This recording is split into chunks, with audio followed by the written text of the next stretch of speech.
To my channel. ఈ వీడియోలో మీ ఆదాయ పన్ను రిటర్న్స్ ఐటీఆర్ రీఫండ్ ఇంకా రాలేదా? అయితే ఇలా చేయండి అంటూ ఒక తాజా వార్త అయితే రావడం జరిగిందండి. సో, మరి ఏంటనే పూర్తి వివరాలు అయితే వీడియోలో తెలుసుకుందాము. వీడియోని ఎక్కడే గాని స్కిప్ చేయకుండా ఎండ్ వరకు చూసేయండి. అప్పుడే ఇన్ఫర్మేషన్ పూర్తిగా అర్థమవుతుంది. అలాగే ఈ వీడియో చూస్తున్న ప్రతి ఒక్కరు వీడియోకైతే లైక్ చేయండి ఫ్రెండ్స్. ఈ వీడియోని తోటి ఉద్యోగులతో, పెన్షన్ మిత్రులతో అయితే ఆహ్, షేర్ చేయండి. అలాగే కొత్తగా మన ఛానల్‌ని చూస్తున్నవారు ఇంకా ఎవరైనా సబ్స్క్రైబ్ చేసుకోకుంటే వెంటనే మన ఛానల్‌ని సబ్స్క్రైబ్ చేసుకోండి. దీని ద్వారా నేను చేసే లేటెస్ట్ వీడియోస్ అన్నీ మీ వరకు రీచ్ అవుతాయి. ఇక ఆలస్యం చేయకుండా వివరాల్లోకైతే వెళ్ళిపోదాము. ఫ్రెండ్స్, మనందరికీ తెలిసిన విషయమే ఈ జూలై 30వ తేదీ 31వ తేదీ లాస్ట్ డేట్ అనమాట.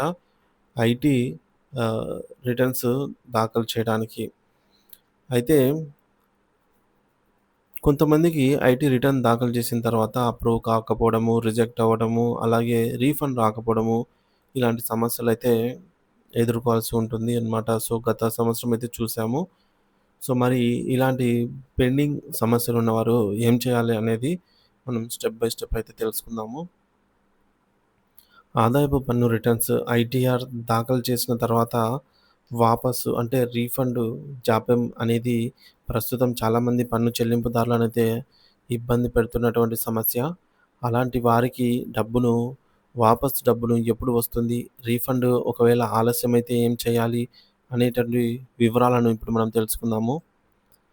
ఎలక్ట్రానిక్ వెరిఫికేషన్ కోడ్ ఈవీసీ ద్వారా లేదా సెంట్రల్ ప్రాసెసింగ్ సెంటర్ సిపిసి దగ్గర సంతకం చేసి ఐటీఆర్‌విని సమర్పించడం ద్వారా పన్ను చెల్లింపుదారు తన యొక్క ఐటీఆర్ ధృవీకరణ ప్రక్రియను పూర్తి చేయకపోతే వాపసు ప్రక్రియ అంటే రీఫండ్ ప్రక్రియ అనేది ఆలస్యం కావచ్చని అధికారులు అంటున్నారు. సో, మీ వివరాల్లో మీరిచ్చిన వివరాల్లో లోపం ఉంటే అంతేకాదు పన్ను చెల్లింపుదారు రిటర్న్ దాఖలు చేసిన తేదీ నుంచి 30 రోజుల్లోపు రిటర్న్ రిటర్న్స్‌ను ధృవీకరించవలసి ఉంటుంది అన్నారు. ఈ నేపథ్యంలో ఆదాయపు పన్ను రిటర్న్స్‌ను ఐటీఆర్ ప్రాసెసింగ్ చేయడం జాప్యం కారణంగా కూడా రీఫండ్‌లు ఆలస్యం కావచ్చని తెలిపారు. ఐటీఆర్‌లోని వ్యత్యాసాలు, ఆదాయంలో మార్పులు, బ్యాంకు ఖాతా సమాచారంలో లోపం, పాన్ వివరాలలో లోపం మొదలైనవి కూడా వాపసులో జాప్యానికి కారణం కావచ్చని అధికారులు చెప్తున్నారు. సో, ముందుగానే మనము దాఖలు చేసేటప్పుడు ఇవన్నీ గూడా ఈ వివరాలు ఏవైతే ఉన్నాయో అవన్నీ గూడా మనము 1, 2 సార్లు చెక్ చేసుకోవడం మంచిది. ఇక ఇవి కాకుండా 26 ఏఎస్ అలాగే ఏఐఎస్ ఆదాయంతో సరిపోలకపోవడం వంటివి కూడా రిటర్న్ రీఫండ్‌కు ఆలస్యానికి దారి తీయవచ్చు అనన్నారు. ఇలాంటి నేపథ్యంలో ఆదాయపు పన్ను శాఖ రీఫండ్‌లను జారీ చేసే ముందు ఆదాయపు పన్ను రిటర్న్స్‌లలో వివరాలను ధృవీకరించడానికి లేటెస్ట్ టెక్నాలజీని ఉపయోగిస్తుందని అధికారులు తెలిపారు. సో, ఇలా చేయండి. మీకు గనక రీఫండ్ రాలేదు అనంటే మీరు ఇలా చేయొచ్చు ఫ్రెండ్స్.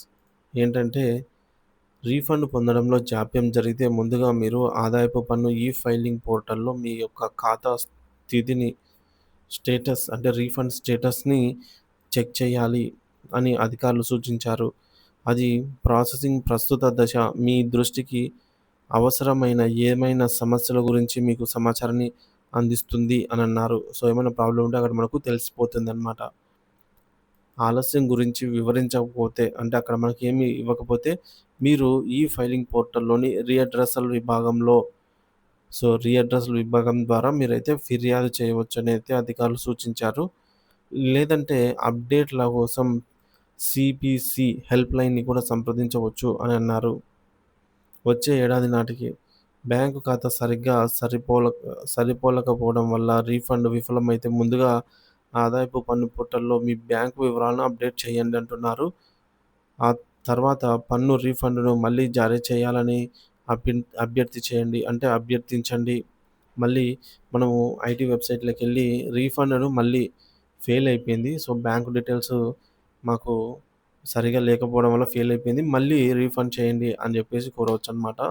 ట్రాన్సాక్షన్ అనేది అప్పుడు ఆగిపోయి ఉంటుంది సక్సెస్ కాకుండా. సో, దాన్ని మళ్ళీ సక్సెస్‌గా అంటే మళ్ళీ పంపించమని అడగవచ్చు. ఆదాయపు పన్ను రీఫండ్ రీఇష్యూ కోసం ఐటీఆర్ ఈ-ఫైలింగ్ పోర్టల్‌లోకి లాగిన్ అయ్యి సర్వీసెస్ ట్యాబ్‌లోకి వెళ్లి రీఫండ్ రీఇష్యూ బటన్ పైన క్లిక్ చేసి అభ్యర్థించాలని అధికారులు సూచించారు. దీని తర్వాత మీరు రీఫండ్‌ని స్వీకరించాలనుకుంటున్న బ్యాంకు ఖాతానైతే ఎంచుకోండి. ఇక బ్యాంకు ఖాతా. మీ బ్యాంకు ఖాతా ధృవీకరించబడకపోతే ముందుగా అది ధృవీకరించబడాలి. ఆపై కొనసాగించండి. అంటే కంటిన్యూ చేయండి. ధృవీకరించడానికి ఆధార్ ఓటీపీ, ఈవీసీ లేదా డీఎస్సీ వివరాలను ఎంచుకోండి. అయితే ఆదాయపు పన్ను శాఖ మిలియన్ల కొద్దీ రిటర్న్స్‌ను ప్రాసెస్ చేస్తున్నటువంటి నేపథ్యంలో పలువురు పన్ను చెల్లింపుదారులకు 2005 చివరి నాటికి ఈ పని పూర్తి కావచ్చనైతే అంటున్నారండి. ఈ సంవత్సరం చివరి నాటికి.